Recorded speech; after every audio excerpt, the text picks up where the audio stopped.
Hello. If you're experiencing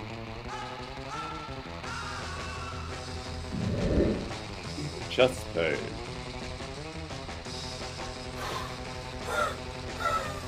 breathlessness, fatigue, or all of the above, you need a ECG. The ECG machine was first created by Eindhoven. He invented the first practical electrocardiogram in 1903 and received the Nobel Prize in Medicine in 1924. Although later technological advances brought about a better and more portable ECG device, much of the terminology used in describing an ECG originated with Eindhoven. His assignment of the letters P, Q, R, S and T to the various deflections is still used. An ECG monitors the movement of electrical depolarization of the heart. To analyse this, the patient will need to have electrodes attached to them on specific parts of the body to mimic Eindhoven's triangle. Eindhoven determined the electrical axes of the heart can be found by using a triangle whose vertices lie on the left and right shoulders and the pubic region, and whose centre corresponds to the vector sum of all electrical activity occurring in the heart at any given moment. Therefore, electrodes must be placed on the left and right arms and the left leg to fully detect depolarization.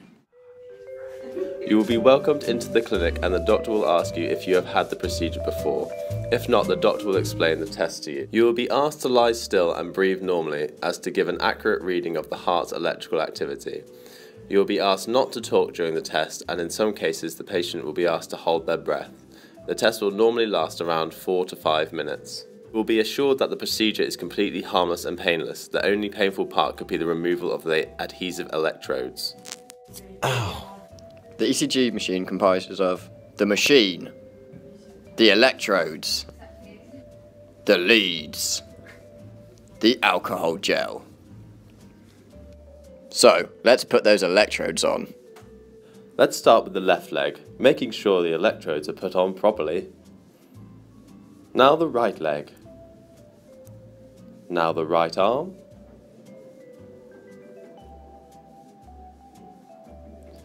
And now the left arm. They are sticky. This is the tricky part, finding position of the electrodes around the heart. V1 needs to go into the fourth intercostal space, just to the right of the sternum. V2 needs to go into the fourth intercostal space, just to the left of the sternum.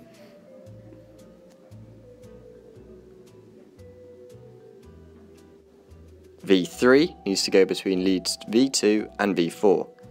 V4 needs to go in the fifth intercostal space, in the mid-clavicle line. V5 needs to go horizontally even with V4 in the left anterior auxiliary line. V6 needs to go horizontally even with V4 and V5 in the mid-auxiliary line. Lovely job. The term lead in electrocardiography causes much confusion because it is used to refer to two different things. In accordance with common parlance, the word lead may be used to refer to the electrical cable attaching the electrodes to the ECG recorder. As such, it may be acceptable to refer to the left arm lead as electrode and its cable that should be attached at or near the left arm. Usually 10 of these electrodes are standard in a 12-lead ECG. While the leads are being placed, let's talk more about the ECG. The ECG machine is a way of displaying electrochemical information in a visual format. When the heart beats, it sends out electrical impulses. These are detected by the electrodes placed around your body. This is then amplified by the ECG machine due to the electrical signals being small. An ECG is used to measure the rate and regularity of heartbeats as well as the size and position of the chambers.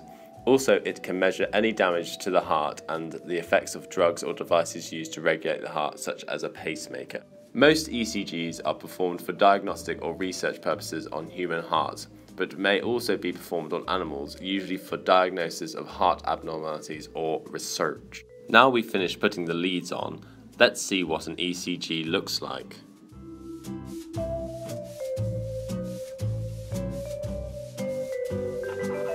Once the ECG machine starts, it will print a readout of your heart's electrical activity, just like this one's doing. This trace can then be analysed by your doctor, which we'll explain later. Throughout the ECG, the doctor is ensuring that the patient is calm and that the ECG machine is working properly. If the patient moves or isn't relaxed, an unreliable ECG trace can be given. Let's go through the wave of the heart, starting with the P wave. During normal atrial depolarization, the main electrical vector is directed from the sinoatrial node towards the atrioventricular node and spreads from the right atrium to the left atrium.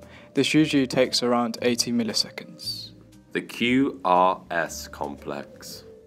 QRS complex reflects the rapid depolarization of the right and left ventricles.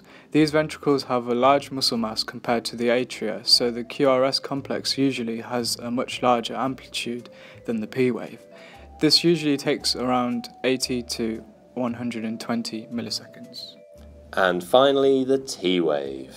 T wave represents the repolarization or recovery of the ventricles. The interval from the beginning of the QRS complex to the apex of the T wave is referred to as the absolute refractory periods. The last half of the T wave is referred to as the relative refractory period or vulnerable period. This usually lasts for around 160 milliseconds.